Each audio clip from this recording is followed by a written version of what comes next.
Good morning, Malta and Gozo, and welcome to another edition of Lovin Daily. I'm your host, Jonathan Chilia, joined by my co-host, Ben, and here are your headlines for today. Doctors' Union Industrial Action to start today in Mater Dei and health centres. €3,000 fine for event organisers found breaching social distancing rules. Little Armier restaurant calls out jungle of illegalities in Bay. Kenyan master's student loses refuse collection job after speaking out about abusive conditions, and a new survey ranks favorites for next PN leader. Quite a mix of stories today, Ben. Yeah, a good mix. Big mix. Let's just jump right into it, to the big story of today. So yes, industrial action has started today after the Medical Association of Malta called for directives to be followed following weeks of new COVID-19 cases in Malta. Obviously, they've criticized the opening of the airport as well as clubs, saying that this is going to lead to a surge in COVID-19 cases. We are currently experiencing the surge. They've described the situation as it is as, quote, Malta being in the thick of a new epidemic. And as a result, they have affected industrial actions that are starting today. So things like elective surgeries, outpatient appointments, as well as community clinics are to be affected from today. And this comes as we had a new story that we just wrote about half an hour ago on the website. You can find all of this on lovinmalta.com, of the first case of an elderly home resident being found positive for COVID-19 in the Simblia care home in Nashar. So Ben, we've got some developments on this front. Yes, speaking of the elective surgeries, so all elective surgeries have been postponed until the industrial action is taking place, apart from cancer surgeries and urgent surgeries. Apart from that, all 42 community clinics have been closed, and vulnerable doctors are required to work administration duties or attend to telephone duties, so making sure that their health is prioritized. Apart from that, the MUMN, that is the Malta Union of Midwives and Nurses, will also be going through with their own industrial action this coming Friday. So it's coming from two fronts, you can say. That's exactly right. Now, what's interesting to note here is that at least 90% of the members of the Medical Association of Malta are being compliant with the directives. So this is definitely being taken seriously. What's interesting to note is that it doesn't have support across all fronts. Just yesterday, Maltese MEP Alex Saliba criticized these actions. He said that these were insensitive and they made no sense in the current climate. Of course, he was making reference to the fact that so many companies and businesses were being affected by an economic slowdown as a result of the pandemic. So as usual, we've got these two sides, health and business, kind of pushing and pulling. I think obviously it's important to note the new cases that we found yesterday. Yesterday we found 36 new cases, 16 which were migrant cases. So now that brings us to a total of 249 active cases, which is pretty concerning if you ask me. Yeah, I mean, let's be clear. A few EU countries have actually recently blacklisted Malta from their safe travel list. Just recently, Ireland as well as Lithuania have advised their citizens to not travel to Malta, and if their citizens are in Malta, to spend 2 weeks in quarantine. So definitely we'll be seeing more and more developments, but keep in mind the directives are in place today. So if you had any plans to go to Mater Dei or clinics, definitely keep that in mind. Moving on to the second story of today. Yes, so €3,000 fine for event organisers found breaching social distancing rules. So a legal notice was issued yesterday saying just this, that event organisers who are found to be holding events that do not follow the measures put into place by Health Minister Christopher last week will be facing a €3,000 fine.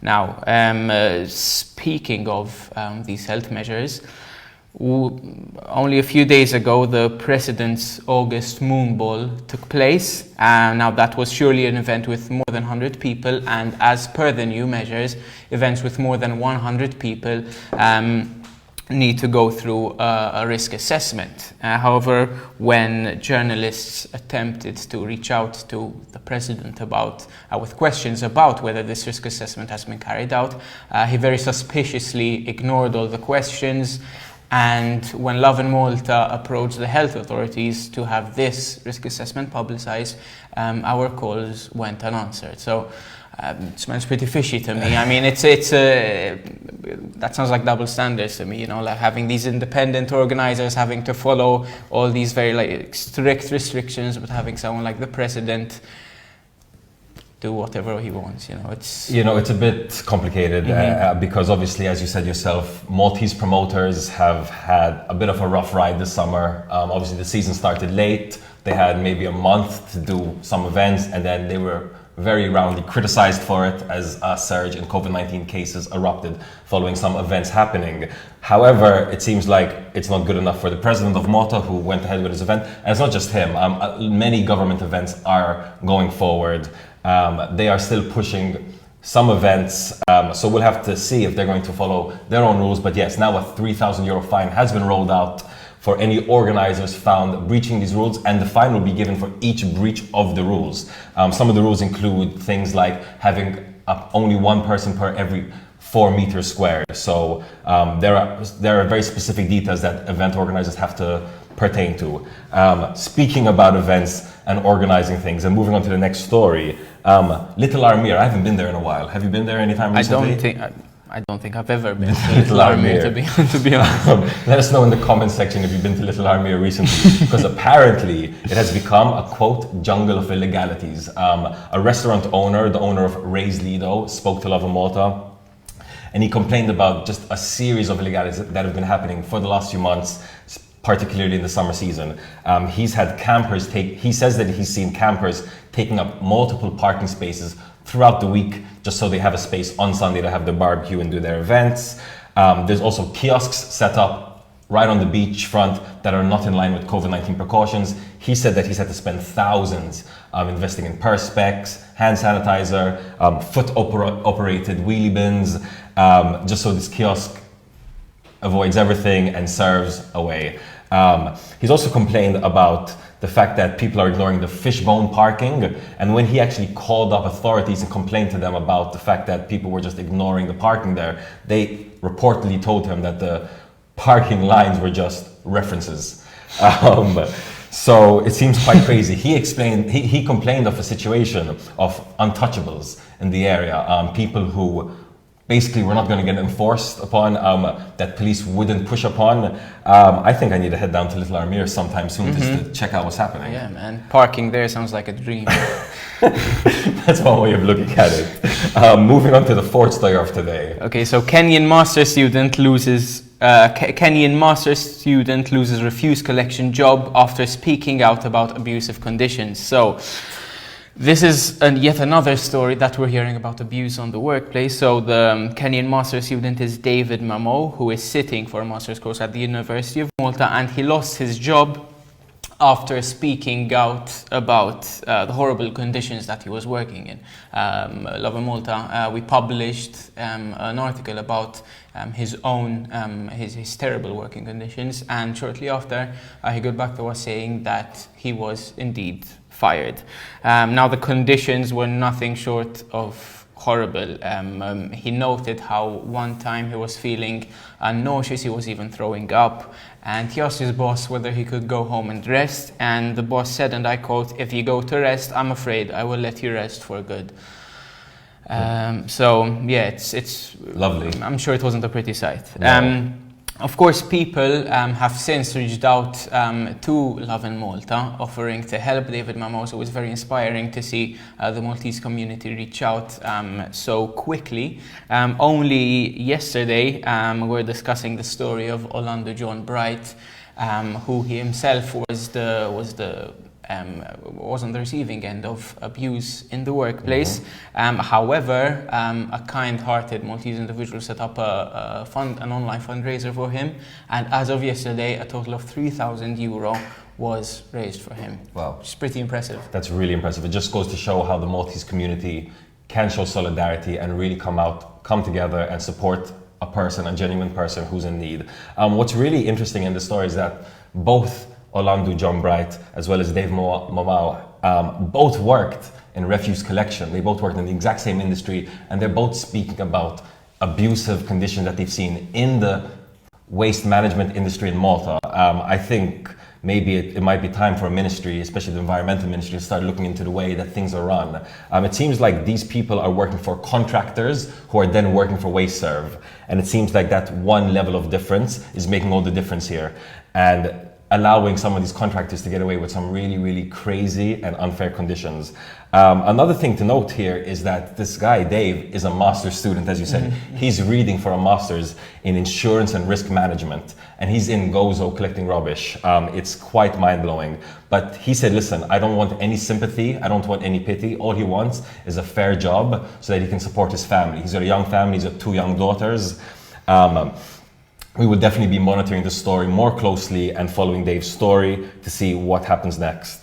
Moving on to the final story of today. Lovin Malta put out a poll and 8,000 people responded, looking into who the next PN leader could be. And the results are very, very interesting. So we published the results yesterday on our website, but if you didn't catch the article, you know, number one, the number one favorite from the poll was Bernard Grech. Now, Mr. Grech has been rising and rising in the polls recently.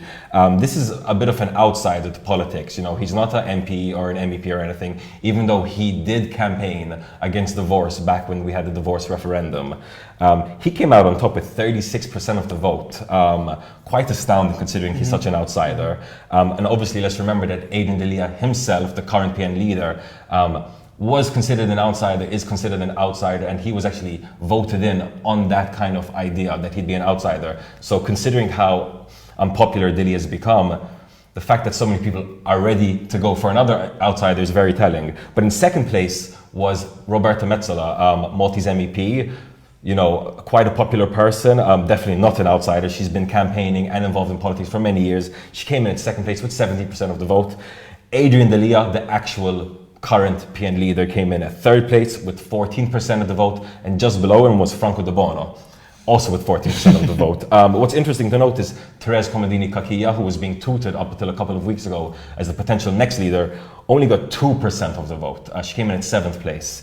So very, very interesting tidbits to show where people are looking for the next leader. I surely wasn't expecting Bernard Grech to come out on top with such a considerable margin, you know? I mean, considering